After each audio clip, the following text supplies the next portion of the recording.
Hello and welcome to another episode of the PVM focused Ultimate Ironman account. In this episode, we'll be continuing on with Barrows and doing some other miscellaneous activities. And just as a reminder, a lot of the clips and audio are really, really old for this series, and so they're not going to be perfect quality or anything like that. And a lot of it is going to be just rambling and a lot of unorganized thoughts, but I'm going to try my best to stitch it together to make it into something a little bit more watchable. But just again, as a friendly reminder, a lot of the early clips in this series are going to be very unorganized. With all that being said, thank you for watching, and I hope you enjoy. Anything? Nope. That's okay though. First chest is done, and it's actually pretty awesome. It don't get one shot here. Oh my god, Christopher Biscuit. All right, this is chest number 2.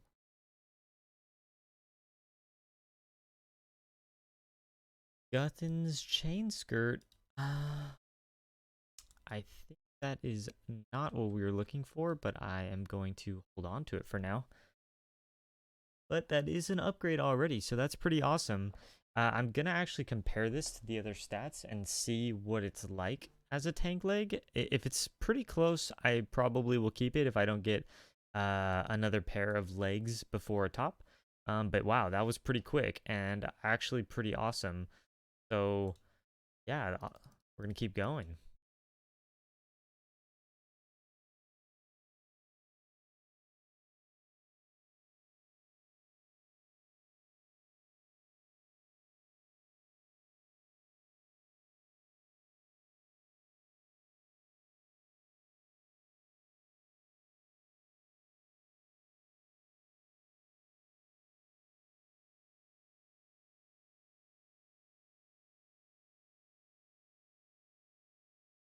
Well, we got our second item.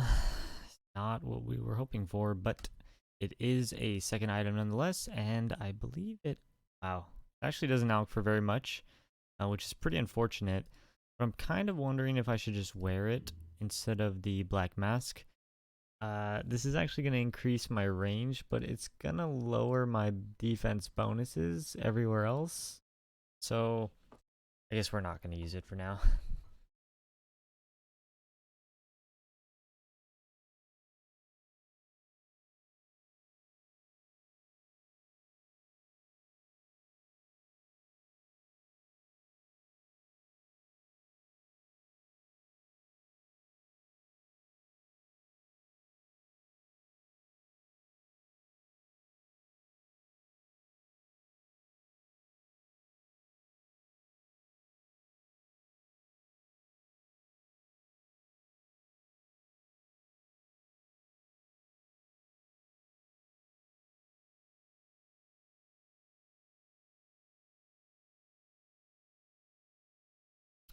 So I failed to record this one that I just got, but we did get a Varix Flail. That is our third item in 16 Barrow chests, which is pretty lucky so far because I believe it is 1 in 15 and a half or 1 in 16 to get a Barrows item. So not too bad, but so far not looking so good because the 3 items we got were not ideal at all.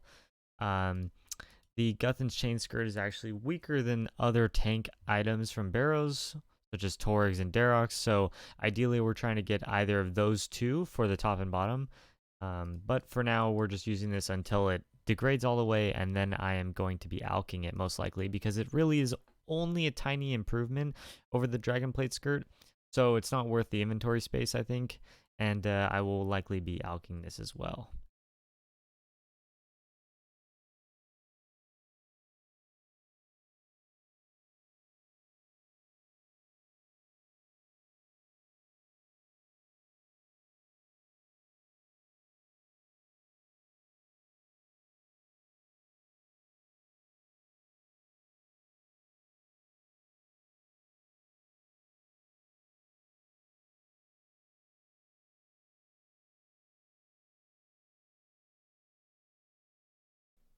So while we're having some downtime, we'll be using that time to AFK ammonite crabs so that we can build up some combat experience, as well as building up a slow stack of fossils. The fossils will hopefully be able to be used at the volcanic mine death storage in the future. And so that's just kind of our plan of just what we're going to be doing. And it's really easy because we can just pull out the melee void set whenever we need to AFK, and we don't really require any inventory space. Okay, so I've had a little bit of time to think this over, and I've decided I hit about 60 KC or so at Barrows, and ultimately the runs are feeling kind of sluggish, and it's kind of burning me out on the fact that it's taking so long just to get there. So what I've decided to do, and I need to do this anyways, which is why I'm honestly doing it in the first place, is that I'm going to get 80 magic, and I'm going to make a Barrows teleport inside of my house. And this is going to make it so much easier to get to Barrows and do the runs more efficiently, since it's already so much slower that I have to get jewelry every 8 runs, as well as buy food. So to counter that, I'm going to be getting 80 magic, which should hopefully speed up the runs. And on top of this, I need to do it anyways because I do need to get 30 rune crafting to eventually do the Slug Menace. And also just having higher magic is extremely useful for all the teleports, and I'm going to need it. So I figure might as well get this out of the way, do it all at once. Right now, I am heading back to Karen Library where I'm going to continue this. I already got 100% Arceus favor, which is really nice. And yeah, the grind is not too bad. It's pretty relaxing. I don't know how long it's going to take for me to get 80 magic. I'm not going to grind it super hard, but I am going to be putting my focus here. And in my downtime, I will be AFKing with the Chaos Runes that I got from Barrows to use these up and get a little bit additional magic experience, which I think will make it a little bit easier on this grind to 80. And then from 80, I'll just be using Wizard Mind Bomb to boost and make the portal. And originally I was going to make tablets, but I actually realized that the portal is probably way better, and I can use it in the future. And overall, I'm going to be trying to make all the house portals once I've got this magic level done. Okay, and with these 2 books, we are going to quickly get 30 rune crafting. And with 30 rune crafting, we're going to be stopping there for quite some time. I don't plan to ever really do rune crafting on this account. It's not really the purpose of the account. The purpose is to do lots of PVM, do lots of Slayer, things like that. I'm only skilling when necessary, but 30 rune crafting is what you need for the Slug Menace, which will get me proselyte armor, which is extremely important and definitely very useful. So with that out of the way, we are now at 30 rune crafting. And we're going to be switching over to magic until we hit 80 magic. So we'll be back when we get a couple of levels in magic. So in the last clip, I actually said that I was going to complete 80 magic in one go, but actually what ended up happening was I decided to do some questing instead. So I took a break from the Arceus library and knocked out a few different quests.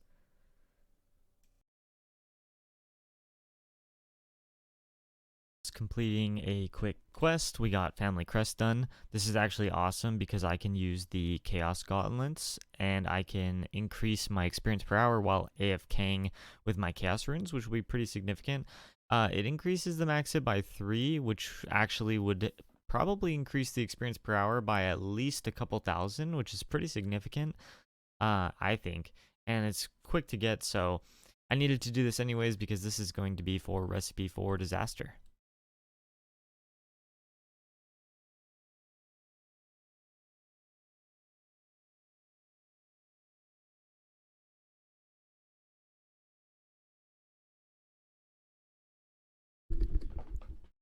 And just like that, we have the Slug Menace done, which is awesome because now we have access to Proselyte gear.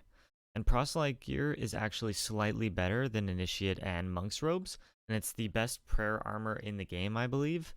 And which is also super convenient because we can store a full set in our house so that we don't have to continuously buy it.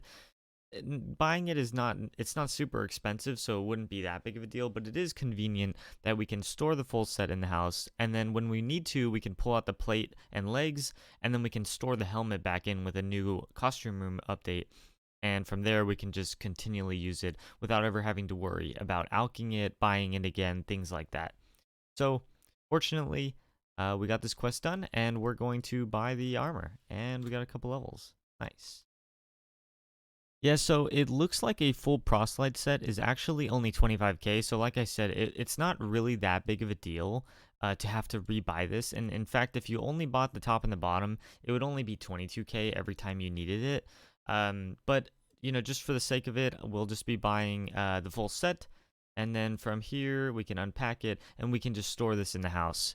And then from there, we can just store the actual headpiece when we're actually using the armor. So in the next episode, we are going to be preparing to get the fire cape. We are doing it pretty early on the account, and there is a technique I like to use that helps get the fire cape, especially at lower levels. And so I'll be explaining that in the next video. But thank you so much for watching. I appreciate it, and I hope you enjoy the content.